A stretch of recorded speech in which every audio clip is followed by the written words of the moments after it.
siang Bapak Ibu. Selamat siang Bu. Yang terhormat Bapak Kepala Sekolah SD Negeri 1779320.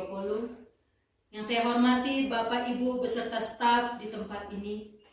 Puji dan syukur kita panjatkan kepada Tuhan Yang Maha Esa karena kasih dan penyertaan-Nya kita masih diberi kesehatan dan dapat berkumpul di tempat ini untuk melaksanakan acara diseminasi budaya positif yang kita adakan pada hari ini, Senin 23 Oktober 2023. Bapak Ibu yang saya hormati, perkenankan saya menyampaikan susunan acara kita pada hari ini.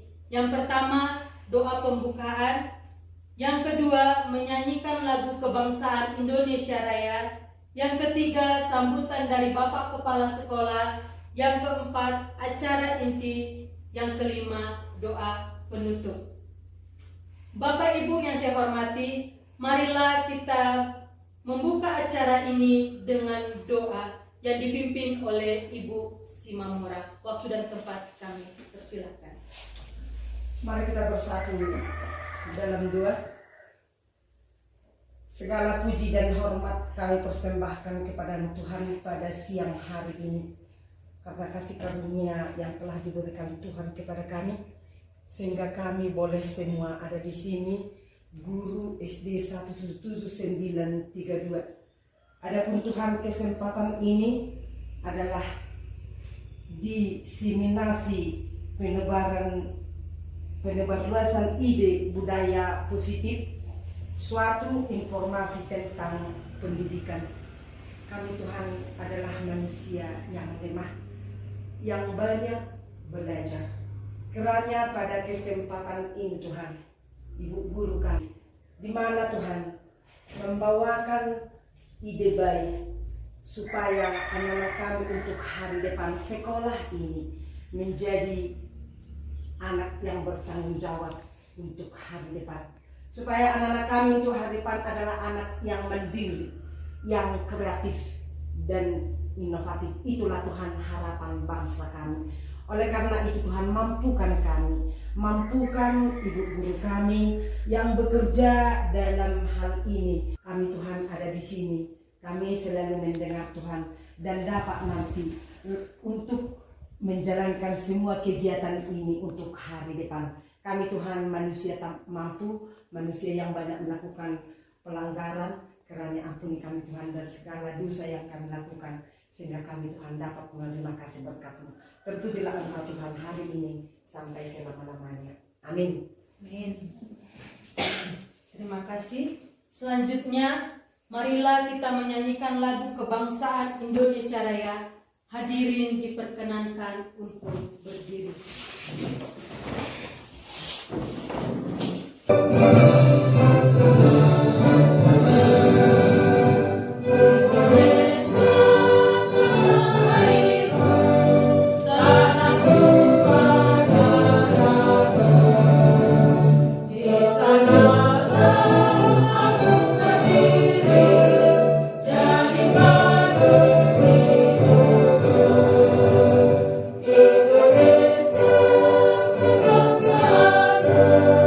Bangsa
Selanjutnya sambutan dari Bapak Kepala Sekolah. Waktu dan tempat kami persilakan. Shalom. Shalom, Pak. Shalom. Shalom, Pak. Salam sejahtera untuk kita semua. Kembali kita mengucap puji dan syukur kehadirat Tuhan Yang Maha Kuasa atas berkat dan ridho-Nya lah kita dapat melaksanakan penerapan budaya positif di sekolah atau diseminasi budaya positif di sekolah yang akan dibawakan oleh calon guru penggerak kita angkatan ke-9 oleh Ibu Gusti Parhusit SPD. Sebelum kita lanjut nanti ke pemaparan oleh Ibu kita nanti, saya coba jelaskan dulu sedikit itu apa itu guru penggerak. Kalau dikatakan guru penggerak itu adalah guru pembelajar yang mendorong tumbuh kembang murid secara holistik, aktif dan proaktif dalam mengembangkan pendidikan lainnya untuk mengimplementasikan pembelajaran yang berpusat kepada murid serta menjadi teladan dan agen transformasi ekosistem pendidikan untuk mewujudkan profil pelajar Pancasila atau P5. Tadi disebutkan diseminasi budaya positif di sekolah. Kalau dikatakan diseminasi itu adalah proses penyebaran informasi atau pengetahuan kepada khalayak luas. Itu artinya diseminasi. Proses penyebaran informasi atau pengetahuan kepada khalayak luas. Seperti kita ini. Ya. Kemudian ada tadi saya sebutkan tentang tujuan guru penggerak. Tadi ada kata holistik. Kalau dikatakan holistik itu adalah berpikir secara keseluruhan untuk mempertimbangkan segala aspek yang mungkin mempengaruhi tingkah laku manusia atau suatu kejadian. Itu artinya holistik. Bolo tidak kena cucut tenajuro holistikon artinya amo. Maka guru roh sesean. Itu artinya holistik. Kita pikirkan dulu, kita analisa, kita cermati apa yang kita perbuat, apa sebab dan akibat tentang yang akan kita berikan, yang akan kita paparkan kepada siswa atau kepada khalayak ramai, khalayak kepada anak didik kita lah semua. Kemudian ada kata-kata tadi dalam tujuan guru penggerak ada itu kata implementasi. Kalau dikatakan implementasi itu adalah diterapkan. Itu artinya implementasi. Diterapkan kegiatan tersebut untuk mencapai suatu tujuan tertentu. Itu arti implementasi. Menerapkan kegiatan yang akan dilaksanakan untuk mencapai tujuan tertentu. Nah, itulah sedikit pemaparan dari saya tentang diseminasi budaya positif di sekolah. Jadi kepada kita semua, kepada rekan-rekan ibu guru, kita semua yang saya banggakan, supaya mari kita ikuti nanti sosialisasi, ya, sosialisasi budaya positif di sekolah. Mari kita ikuti dengan baik yang disampaikan nanti oleh Ibu CGB kita, Ibu G. Parhusip SPD. Itu diseminasi budaya positif di sekolah saya buka dengan resmi.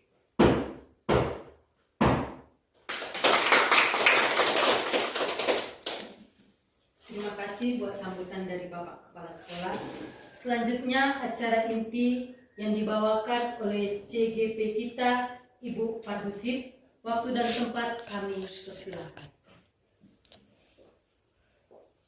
Selamat siang dan salam sejahtera untuk kita semua. Selamat siang. Selamat siang. Yang terhormat Bapak Kepala Sekolah SD nomor 1779320, Ibu Guru kelas 1 sampai kelas 6, dan juga Ibu Guru Agama kami, Ibu Simamura, Ibu senior kami, dan juga Ibu Tohang. Hari ini saya mengucapkan terima kasih kepada Bapak Ibu yang senantiasa meluangkan waktu dalam acara saya, yaitu acara diseminasi penerapan budaya positif di lingkungan sekolah kita. Nah, di sini saya berdiri Bapak Ibu, saya bukan bermaksud menggurui Bapak Ibu. Saya sebenarnya hanya ingin berbagi saja, ingin memaparkan sedikit bagaimana budaya positif di sekolah kita yang akan kita terapkan nanti. Saya hanya menyampaikan apa yang saya dapat dari pembelajaran calon guru penggerak angkatan 9, dan hari ini saya akan berusaha memaparkannya kepada Bapak Ibu guru sekalian.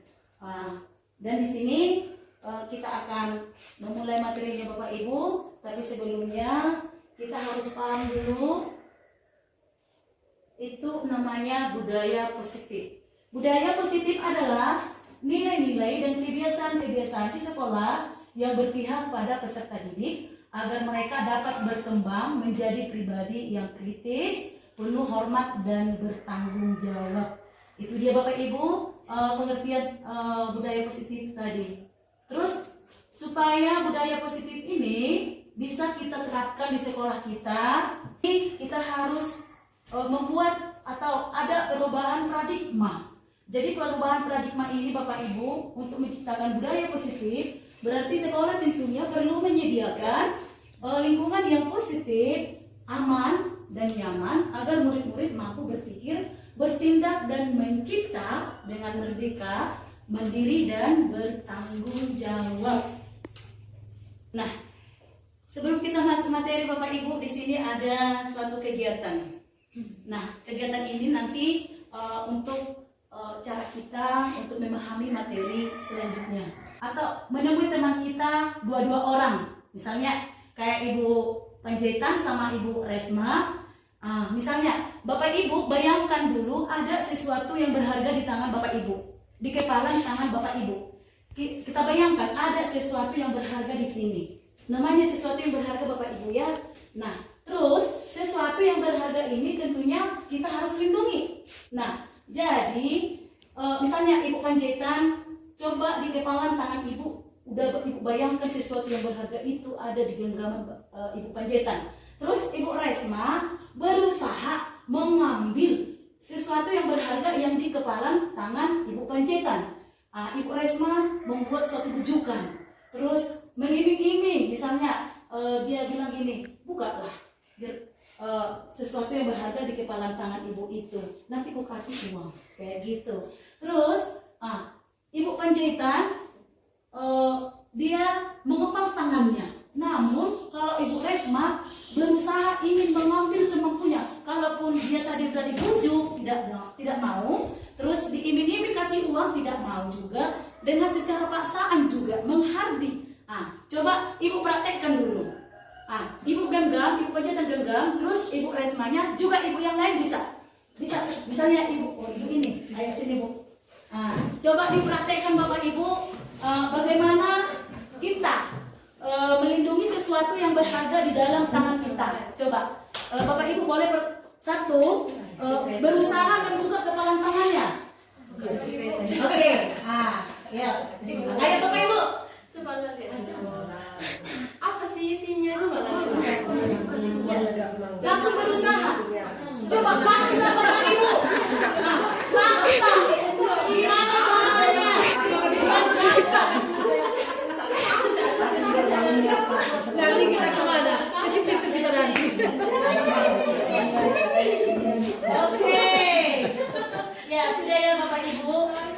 yang menjadi pertanyaan bagi Bapak Ibu.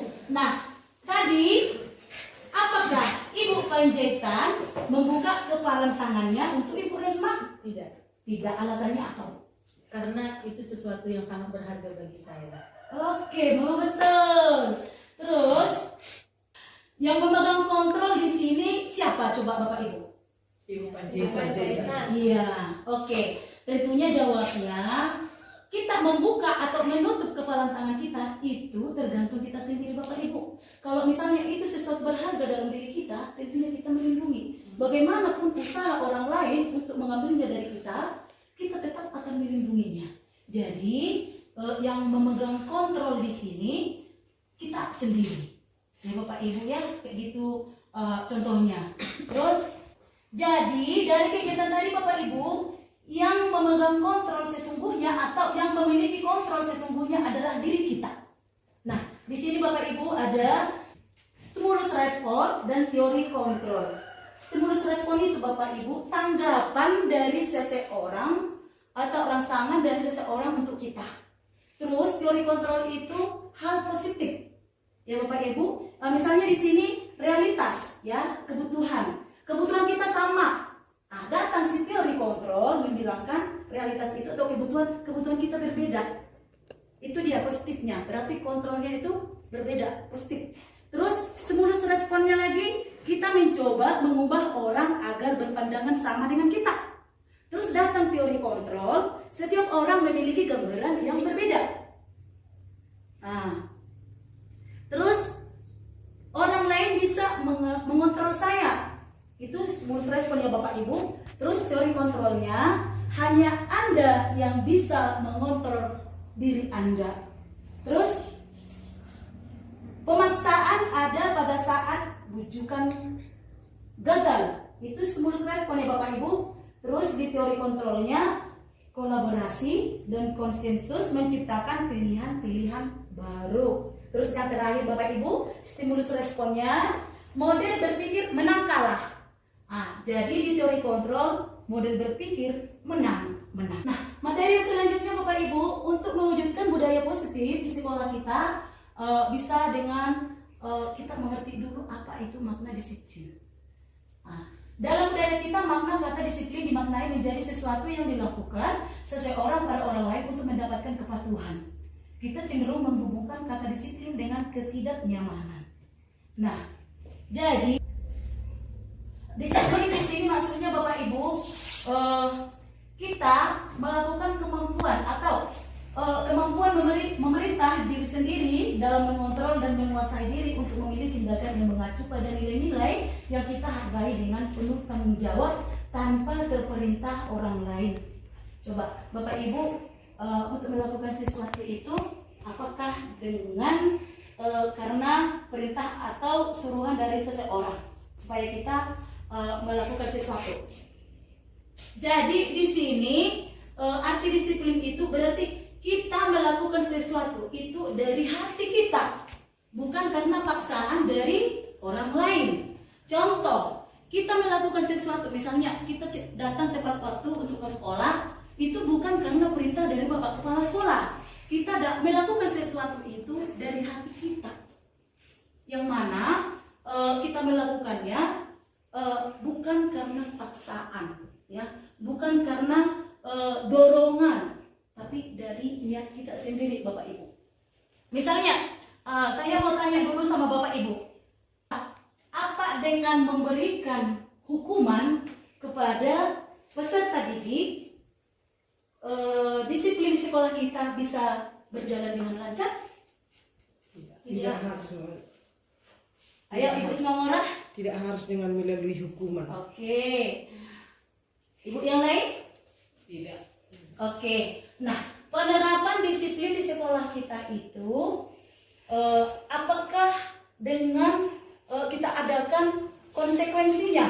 Contoh, seseorang melanggar hukum peraturan di sekolah kita buat konsekuensi. Bisa juga.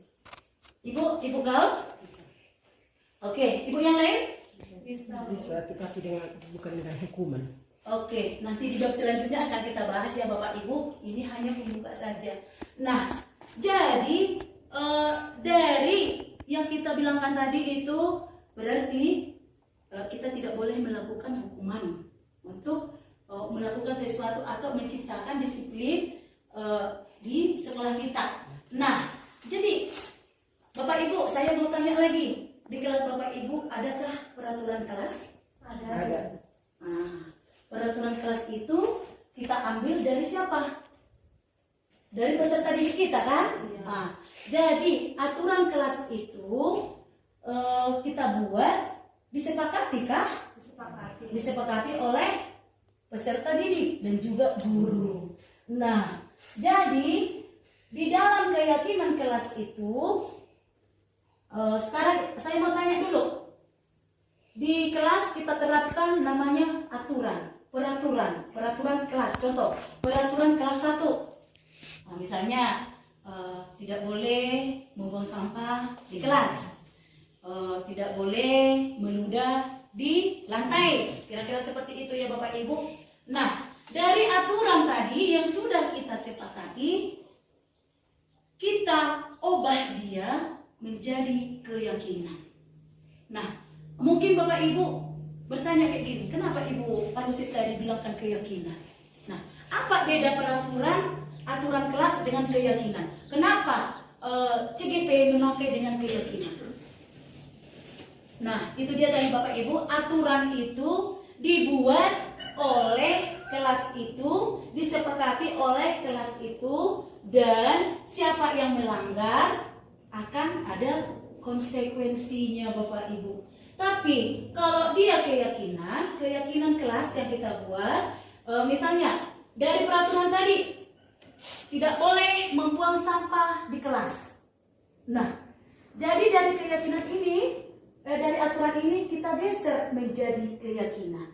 Kalau dia aturan berarti bisa dilanggar. Siapa yang melanggar itu dapat konsekuensi. Terus kalau dia keyakinan, diterapkanlah misalnya jangan membuang kertas di kelas.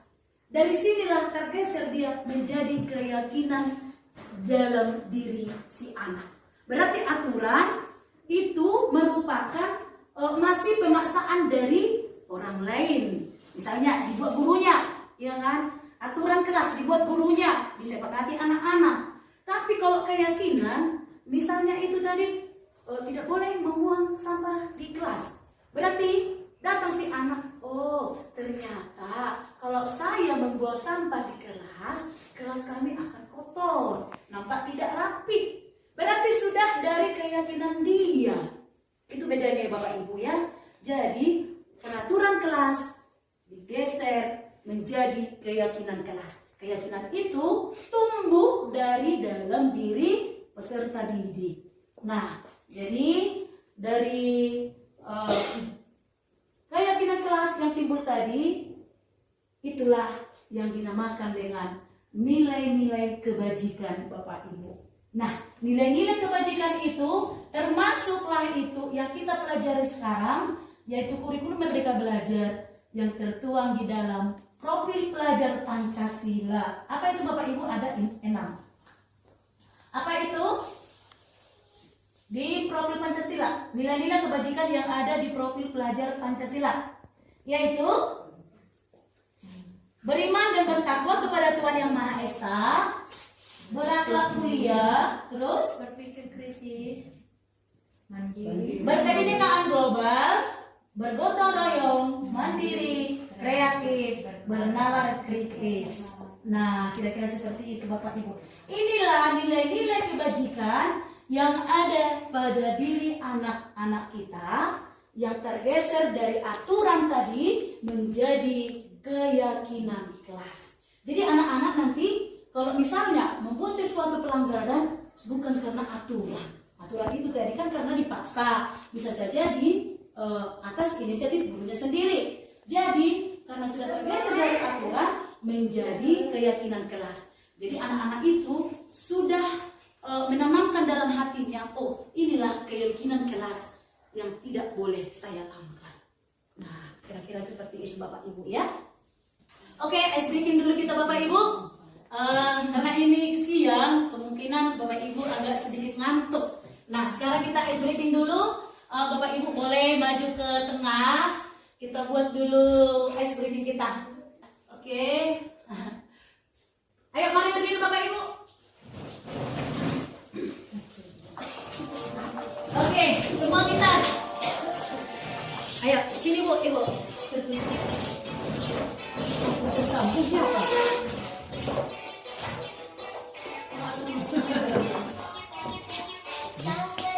Putar-putar, bertepuk tangan, tangan diputar-putar, peganglah bahu, dan diputar-putar, peganglah lutut, digoyang-goyang, digoyang-goyang, digoyang-goyang, diputar-putar, bertepuk tangan, tangan diputar-putar, peganglah bahu, tangan diputar-putar, peganglah lutut, digoyang-goyang, digoyang-goyang, digoyang-goyang, terputar, diputar ke atas, diputar-putar, diputar ke bawah, diputar-putar,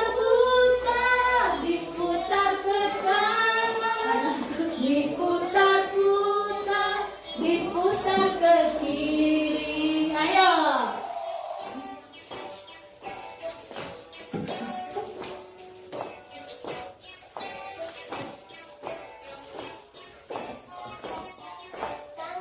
Diputar-putar, bertepuk tangan, tangan diputar-putar, peganglah bahu, tangan diputar-putar, peganglah lutut, digoyang-goyang, digoyang-goyang, digoyang-goyang, tangan diputar-putar, bertepuk tangan, tangan diputar-putar, peganglah bahu, tangan diputar-putar, peganglah lutut, digoyang-goyang, digoyang-goyang, digoyang-goyang. Ayo Bapak Ibu. Diputar ke atas, diputar-putar, diputar ke bawah, diputar-putar, diputar ke kanan, diputar-putar, diputar ke kiri.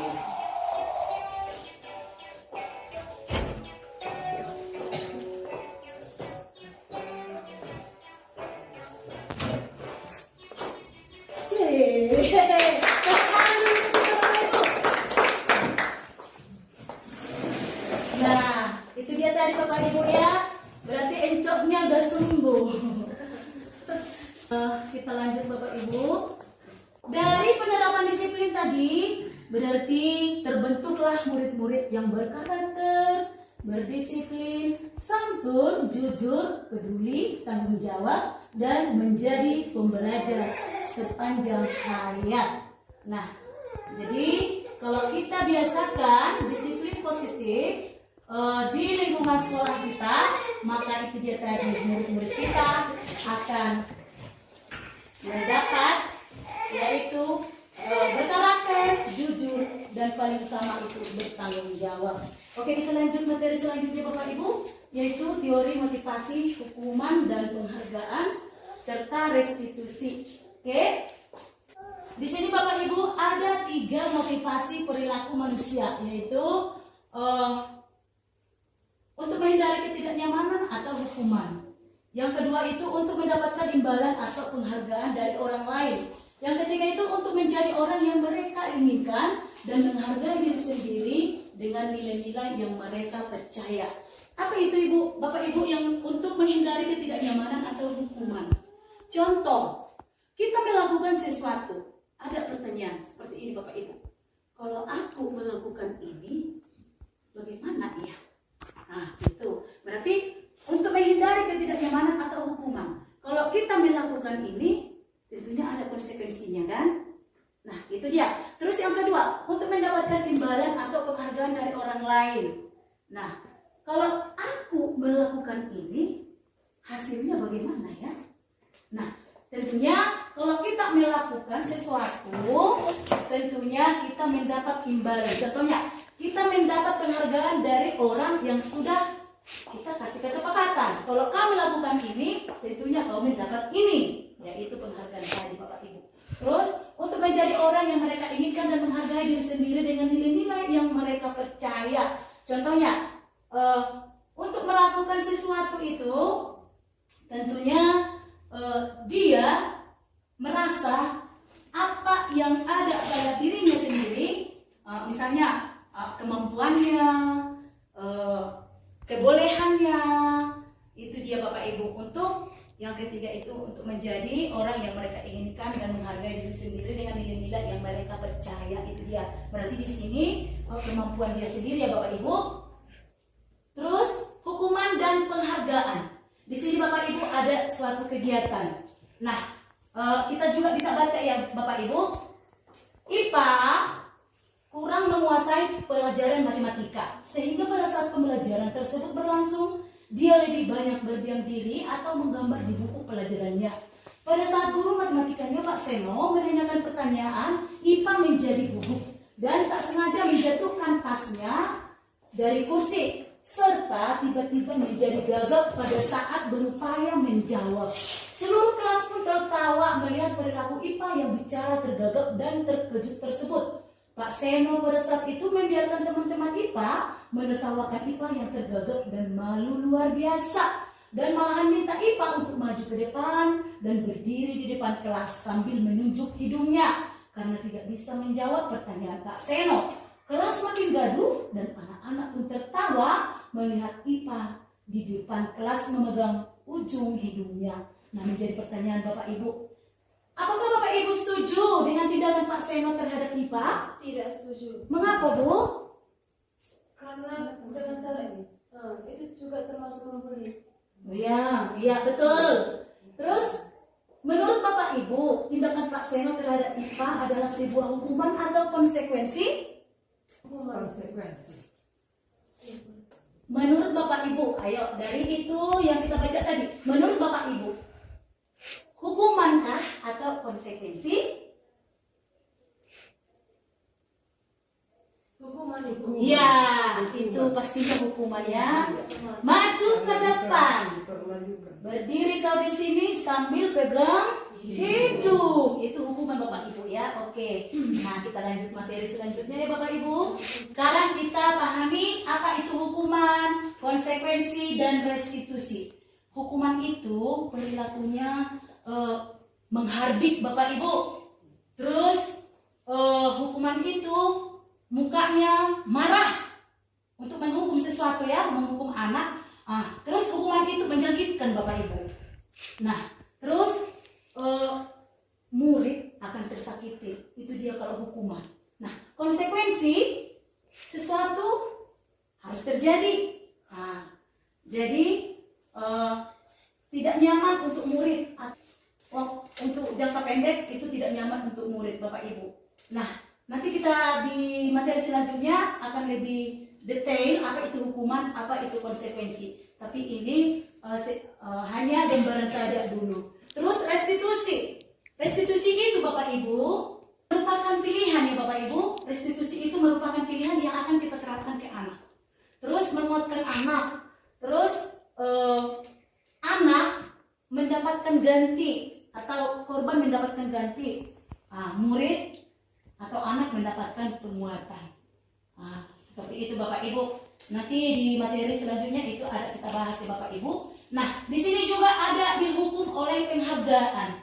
Ini sering kita buat ya Bapak Ibu, tapi untuk kali ini setelah kita belajar nanti berarti kita ternyata begini kayak gitu.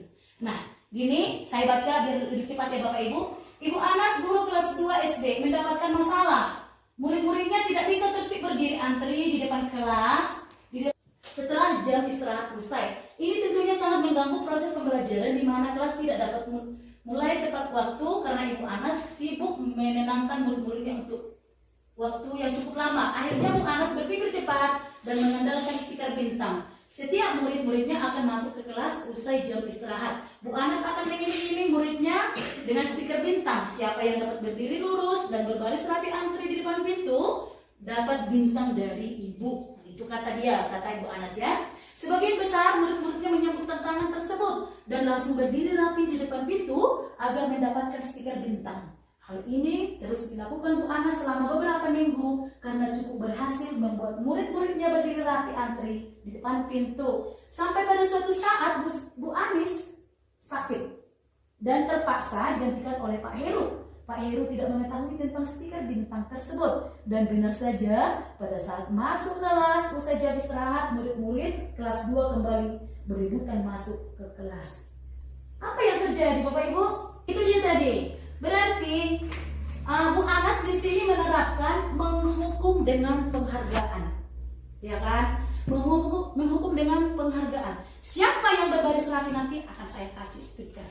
Kita juga Bapak Ibu melakukan hal seperti ini. Kemungkinan banyaknya aku juga dulu kayak gitu. Nah, di sini kita tidak diperbolehkan Bapak Ibu untuk menghukum anak dengan penghargaan, mengiming-iming penghargaan. Kenapa? Itulah kejadiannya.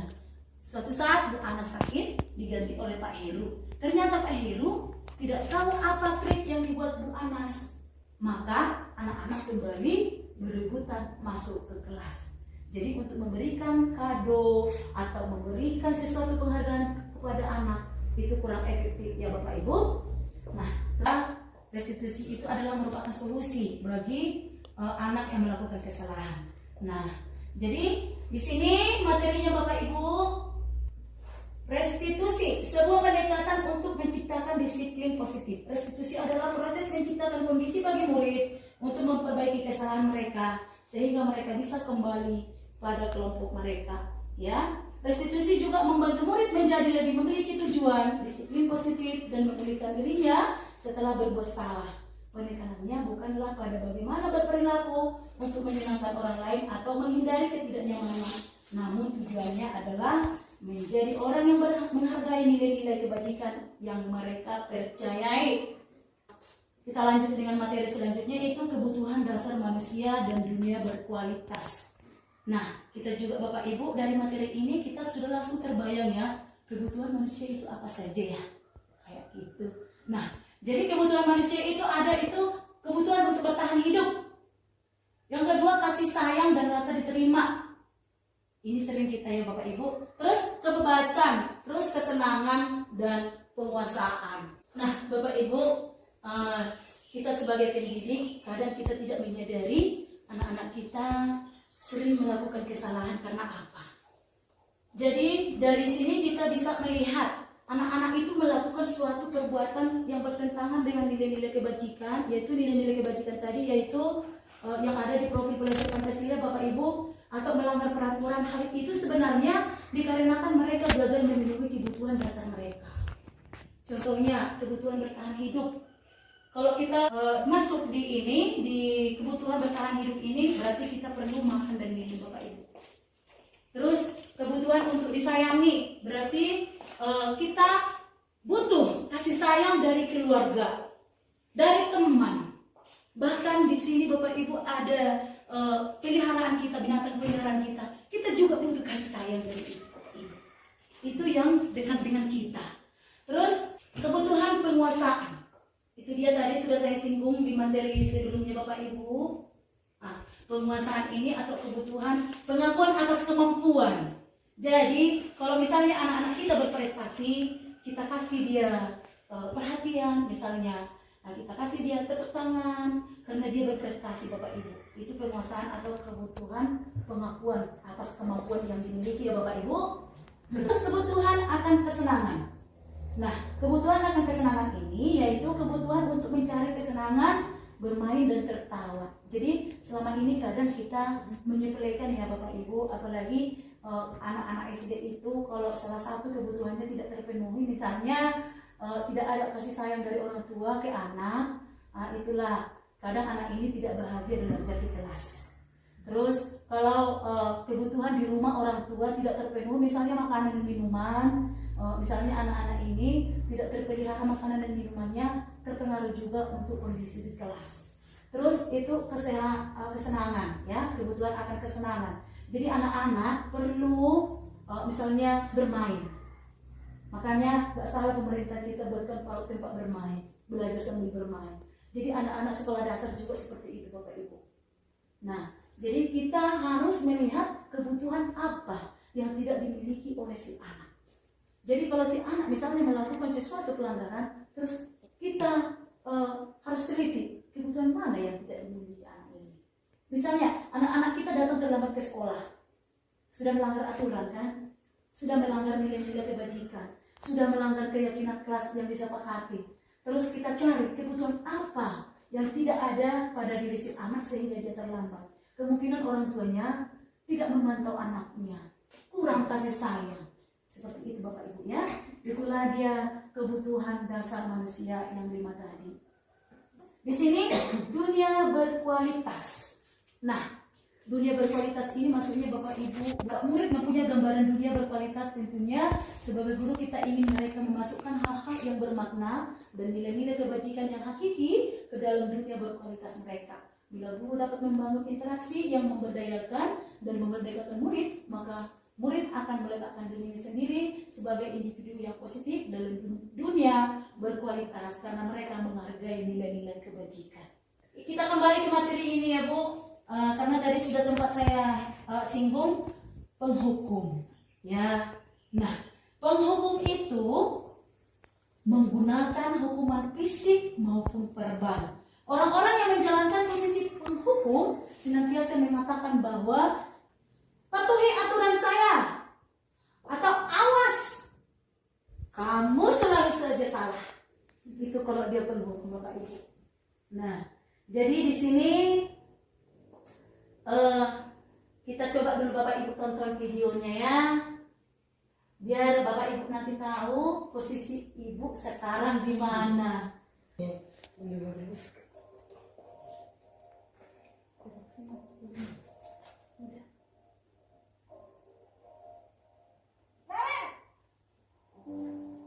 Sini kamu. Selamat pagi, Bu. Selalu terlambat. Kamu deh, pasti terlambat. Maaf, Bu. Saya... Apa? Apa coba? Alasan kamu apa lagi? Kapan sih kamu tidak terlambat? Malas sekali ya kamu jadi anak. Saya... Dasar pemalas. Jam kapok-kapok sih kamu. Sudah berapa kali terlambat? Sana, kamu keliling lapangan basket 2 kali. Kenapa saya harus keliling lapangan basket, Bu? Kenapa? Kamu melawan ibu. Berani-beraninya jawab. Sudah terlambat, masih berani jawab pula. Sekarang, keliling lapangan basket 5 kali sekalian. Biar kapok. Cepat. Pergi sana ke lapangan basket. Nah itu dia tadi Bapak Ibu. Kita melihat video itu tadi, si anak berusaha ingin menjelaskan. Kan sudah ditanya ibu itu, kenapa terlambat? Saya melawan lagi. Kita gak kasih ruang sama anak. Nah itu dia posisi penghukum Bapak Ibu. Nah jadi kalau kita menghukum berarti kita tidak memberikan ruang kepada anak. Kita tidak tahu kebutuhan apa yang tidak dia miliki sehingga dia terlambat. Kira-kira seperti itu Bapak Ibu. Nah, ada di sini di restitusi tadi ada 5 posisi kontrol Bapak Ibu, yaitu tadi penghukum, terus pembuat merasa bersalah. Nah, di pembuat merasa bersalah ini Bapak Ibu, kita bertanya kepada anak. Posisi pembuat merasa bersalah Bapak Ibu, di sini guru tidak menyakiti anak, tidak membentak-bentak kayak yang tadi. Berarti di pembuat merasa bersalah, guru dengan lembut bertanya. Memang apa? Memanipulatif Bapak Ibu bahasanya. Tapi bahasanya lembut, tujuannya menggigit. Misalnya, apa yang bisa kita tanyakan ke anak Bapak Ibu di dalam pembuat merasa bersalah ini? Ibu sangat kecewa sekali dengan kamu. Berapa kali lagi Bapak mau kasih tahu ya ke kamu, gimana coba kalau orang tua kamu tahu dengan keadaanmu kayak gini? Gimana kalau orang tuamu tahu kamu berbuat begini? Nah, si anak langsung gini, hancur perasaannya Bapak Ibu. Itu dia tadi memanipulatif pertanyaan kita, tapi membuat diri si anak hancur perasaannya. Seolah-olah dia, aku sudah gagal. Makanya pembuat merasa bersalah ini tidak boleh kita terapkan Bapak Ibu. Inilah posisi yang paling menghancurkan peserta didik di dalam pembuat merasa bersalah ini. Nah, kira-kira seperti itu ya Bapak Ibu. Nah, di sini di posisi yang ketiga itu ada sebagai teman. Nah, sebagai teman ini bagaimana Bapak Ibu? Contohnya, guru sangat dekat ke anak Bapak Ibu. Dia menganggap gurunya itu teman. Nah, jadi si anak yang menganggap kita itu sebagai teman ketergantungan sama kita Bapak Ibu. Jadi berbeda dengan pembuat merasa bersalah tadi. Misalnya, contoh dekatnya lah Bapak Ibu ya. Saya guru kelas 4. Kebetulan kita guru kelas ya, beda dengan kelas SMP. Jadi kita guru kelas. Kita sudah buktikan Bapak Ibu di kelas kita masing-masing. Misalnya, Ibu kelas 4 menyuruh anak kelas 5. Ayo nak, kita bersihkan ini yang di samping kelas kalian. Seolah-olah kelas 5-nya tidak mendengar itu. Itu sudah kejadian di tempat kita Bapak Ibu. Seolah-olah tidak mendengar, padahal itu dengar. Coba kalau gurunya langsung, guru kelasnya yang dianggap tadi sebagai teman. Ayo kelas 5, kita keluar ya, kita kutip ini, kita bersihkan. Iya Bu. Itulah, makanya sebagai teman ini sebenarnya baik untuk siswa. Tapi positifnya dia dekat dengan siswa. Tapi negatifnya si anak ketergantungan dengan guru tersebut. Tapi terhadap guru lain dia berkarakter kurang baik Bapak Ibu. Makanya sebagai teman juga kurang diperbolehkan, tidak efektif ya Bapak Ibu. Nah, kira-kira seperti itu. Nah, sekarang sebagai pemantau berarti kita mengawasi siapa yang kita pantau. Kita bertanggung jawab atas perilaku orang-orang yang kita awasi. Namun posisi pemantau ini, kalau ada anak-anak melakukan kesalahan, kita juga berperan. Kita berpartisipasi Bapak Ibu, mencari solusi apa dari permasalahan si anak tersebut. Nah, yang terakhir ini Bapak Ibu, di 5 posisi kontrol yaitu sebagai manajer. Nah, di posisi manajer ini Bapak Ibu, inilah yang baik kita terapkan untuk siswa. Posisi sebagai manajer, di mana guru berbuat sesuatu bersama dengan murid, mempersilahkan murid mempertanggungjawabkan perilakunya, mendukung murid agar dapat menemukan solusi atas permasalahan sendiri.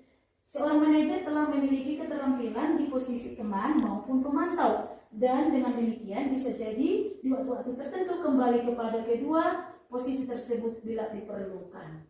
Nah, jadi kalau posisi manajer ini Bapak Ibu tidak ada membentak, tidak ada penghukuman ya, tidak membentak, terus tidak membuat merasa bersalah, terus tapi kadang-kadang bisa diperlukan dari posisi teman dan posisi membuat merasa bersalah untuk membuat si anak bisa dengan leluasa mengeluarkan apa kebutuhan yang tidak dimilikinya tadi. Nah, kira-kira seperti itu Bapak Ibu, 5 posisi kontrol tadi. Nah, di sini ada segitiga restitusi Bapak Ibu. Segitiga restitusi ini terdiri dari 3 bagian, yaitu menstabilkan identitas, terus validasi tindakan yang salah, dan keyakinan kelas. Oke. Nah, yang pertama menstabilkan identitas. Menstabilkan identitas itu Bapak Ibu, kayak tadi kan yang kita tonton ke video, si anak sudah melakukan kesalahan terlambat ke sekolah. Terus langsung kita tanya, harusnya kan, Ariel, jangan kayak gitu. Ariel, kenapa kamu terlambat? Stabilkan dulu identitas si anak itu. Maka dia akan bercerita, begini Bu, begini Bu. Nah, jadi kalimat-kalimat yang bisa kita ucapkan di menstabilkan identitas yaitu nggak apa-apa, berbuat salah itu tidak apa-apa ya nak. Tidak ada manusia yang sempurna. Saya juga pernah melakukan kesalahan seperti itu. Kita bisa menyelesaikan ini ya nak. Nah, Bapak tidak tertarik atau Ibu tidak tertarik siapa yang salah. Tapi Bapak ingin mencari solusi dari permasalahan ini. Kita stabilkan dulu identitasnya Bapak Ibu. Terus validasi tindakan yang salah. Validasi tindakan yang salah ini berarti kita memenuhi kebutuhan dasar apa yang tidak dipenuhi anak tersebut. Jadi kita bisa bertanya seperti ini Bapak Ibu di validasi tindakan yang salah. Misalnya si anak sudah berbuat salah, kamu pasti punya alasan mengapa kamu melakukan hal itu. Kamu patut bangga pada dirimu sendiri karena kamu telah melindungi sesuatu yang penting buat kamu. Kamu boleh mempertahankan sikap itu, tapi kamu harus menambahkan sikap yang baru. Nah, seolah-olah kita menyetujui kesalahan yang dia buat Bapak Ibu. Nah, setelah itu si anak sudah merasa tenang. Sudah merasa tenang Bapak Ibu dari kesalahan yang dia buat tadi. Yang pertama sudah kita stabilkan dulu identitasnya. Terus yang kedua sudah kita validasi tindakan yang salah tadi. Kita kaitkanlah dengan keyakinan kelas yang kita buat Bapak Ibu, yang kita sepakati di kelas. Nah, contohnya seperti saya ya Bapak Ibu, ada anak saya kelas 4 tidak memakai pakaian seragam lengkap. Terus saya validasi dulu tindakan apa? Saya stabilkan dulu masalahnya. Terus saya tanya, Gibi, kamu tahu kenapa ibu datang ke sini? Panggil ke sini? Tahu Bu. Nanti saya akan tampilkan videonya. Terus sudah kita stabilkan identitasnya. Terus kita validasi tindakan yang salah. Ya betul ya Gibi ya. Seandainya pun ibu di posisi kamu, pasti ibu melakukan hal yang sama dengan kamu. Jadi si anak-anak seolah-olah tidak tertekan dia. Dia berusaha menyampaikan apa kebutuhan yang tidak dipenuhi. Nah, baru yang terakhir Bapak Ibu dengan menanyakan keyakinan kelas. Kamu tahu kalau berpakaian seragam lengkap itu keyakinan kelas apa yang kamu langgar? Oh begini Bu. Oke. Nah, jadi apa langkah-langkah yang kau lakukan supaya tidak terulang lagi seperti ini? Iya Bu, kalau hari Senin Selasa itu langsung saya cuci baju saya Bu ya. Biar jangan basah, tidak menunggu lagi hari Sabtunya. Jadi kalau hari Senin kayak gini Bu, bisalah aku memakai seragam lengkap. Terus kapan mau kau lakukan? Ya mulai minggu depan lah Bu. Oke, kayak gitu. Jadi si anak merasa plong. Dia tidak dihukum Bapak Ibu. Karena apa? Karena kita sudah menstabilkan identitasnya. Kita validasi tindakan yang salah yang dia perbuat. Terus kita kaitkan dengan keyakinan yang kita sepakati. Kira-kira seperti itu Bapak Ibu. Nah, jadi sebelum kita mengakhiri Bapak Ibu, kita tonton dulu videonya ya Bapak Ibu. Oke, ini dia Bapak Ibu. Boleh kita lihat dan boleh kita suatu masukan nanti untuk kita.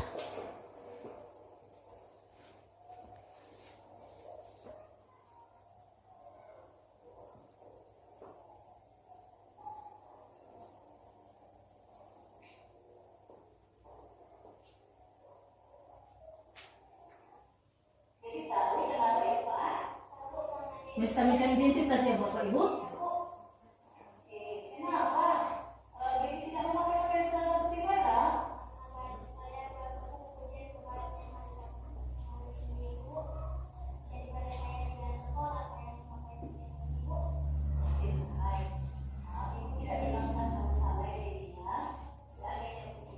Nah, validasi tindakan yang salah ya Bapak Ibu.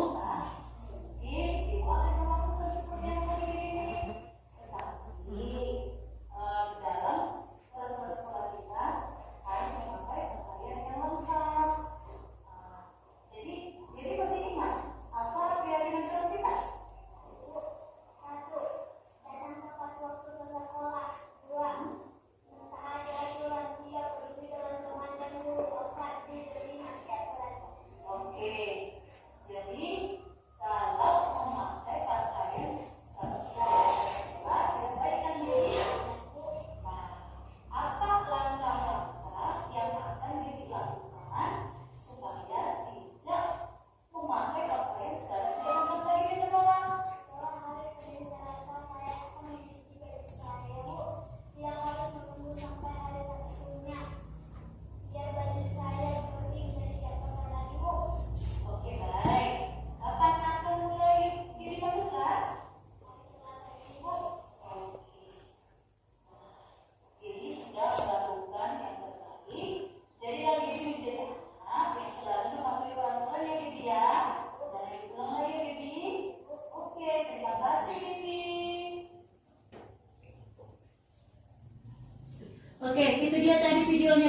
ya. Nah, inilah hasil refleksi dari dia. Perasaan saya setelah melakukan segitiga restitusi bersama Ibu Perpusit sangat senang karena mendapat solusi dari masalah yang saya hadapi, yaitu tidak memakai pakaian lengkap ke sekolah. Terima kasih Ibu Perpusit. Oke. Nah, ini di sini Bapak Ibu ada 2 masalah saya buat. Kebetulan memang itu terjadi di kelas saya. Nah, kira-kira seperti itulah saya buat solusinya Bapak Ibu. Berarti sebagai manajer kita akan terapkan, kita di posisi kita sebagai manajer, itulah yang bagus kita terapkan Bapak Ibu di sekolah kita. Berarti menghukum, tidak diperbolehkan dari Bapak Ibu. Kita langsung tanya ke anak, kita berusaha memenuhi kebutuhan apa yang dia tidak miliki. Kira-kira seperti itu Bapak Ibu. Nah, sekianlah paparan yang boleh saya paparkan hari ini. Semoga bermanfaat bagi Bapak Ibu dan juga boleh bermanfaat untuk sekolah kita demi kemajuan sekolah kita Bapak Ibu. Nah, jadi kalau ada kata-kata yang tidak berkenan atau kata-kata yang menyinggung perasaan Bapak Ibu, dengan sangat-sangat saya minta maaf kepada Bapak Ibu, dan bila ada saran dan masukan yang membangun, dengan senang hati saya akan menerimanya Bapak Ibu. Sekian dan terima kasih, dan saya akan kembalikan ke protokol. Kita tepuk tangan dulu untuk Ibu Parhusip ya. Segala dari pemaparan yang disampaikan Ibu Parhusip dapat kita lakukan untuk kemajuan di SD kita. Terima kasih. Tibalah saatnya dalam acara penutup dan diakhiri dengan doa yang dipimpin oleh Ibu Erlumban Gal. Waktu dan tempat kami persilahkan. Ya, sebelum itu dengan doa dari kepada kita semua ibu guru, sudah saya sebutkan waktu saya dulu begitu sampai di sekolah ini, begitu saya ke sekolah ini bertugas, sudah saya ingatkan dulu semua kepada ibu guru bahwa kita yang kerja ini harus dari hati, ya, kita yang kerja ini harus dari hati, jangan karena dibilangin atau dimarahin, ya, atau diberikan teguran, jangan. Nah, itulah kepada kita diharapkan semua ini menjadi pembelajaran untuk kita ke depan supaya berubah. Mari kita sama-sama kerja dari hati kita sendiri. Mengalami paksa, jangan karena paksaan, ya, jangan karena paksaan. Itu memang itu semua intinya tadi yang dibilangkan Ibu Parhusip. Kalau kita sudah bekerja dengan hati, apapun yang akan kita laksanakan, kita bisa terlaksana dengan senang hati. Ya, itu tambahan sedikit. Semoga dengan adanya pemaparan atau sosialisasi dari Ibu Parhusip tadi, diseminasi budaya di sekolah kita bisa kita terapkan dan kita laksanakan secara bersama-sama. Ya, oleh sekalian ya. Ya Pak. Itulah tambahan dari kami. Mari kita lanjutkan. Terima kasih. Mari kita lanjutkan. Mari kita berdoa. Kembali kami Tuhan mengucap syukur kepada-Mu pada siang hari ini menjelang sore. Kami sangat pasrahkan di mana pertolongan Tuhan di dalam pertemuan kami hari ini, di mana calon guru penggerak kami memberikan arahan dan dorongan bagi kami temannya guru, sehingga kedepannya apa yang Ibu Guru terapkan calon guru penggerak kami hari ini, kiranya semua kami dapat lakukan untuk mencapai meraih cita-cita kami, bahkan teristimewa buat anak didik kami. Biarlah kami sebagai guru yang bermotivasi, menggerakkan, mendorong anak kami, kelak mereka nanti menjadi anak yang berkreatif di tengah-tengah negara kami ini Tuhan. Kami tidak mampu melakukan segala tugas yang sudah Ibu Guru kami terapkan hari ini, tetapi kami mohon kepada Tuhan, kiranya Tuhan memberikan kami kemampuan, kekuatan motivasi yang baik, sehingga dengan hati kami boleh tulus melakukan tugas yang Tuhan sudah berikan bagi kami lewat pemerintah kami. Terima kasih Tuhan, dan kami berdoa juga buat ibu guru kami, calon guru penggerak di sekolah kami ini, memperhusik doa kami kiranya ibu ini boleh berhasil ke depannya, dan apa yang diterapkan bagi kami hari ini kiranya dapat kami lakukan. Inilah doa kami Tuhan. Ada banyak dosa pelanggaran kami, Tuhan ampuni kami sehingga kami layak menerima pertolongan Tuhan. Dalam nama Tuhan Yesus Kristus kami berdoa dan mengucap syukur kepadamu. Amin.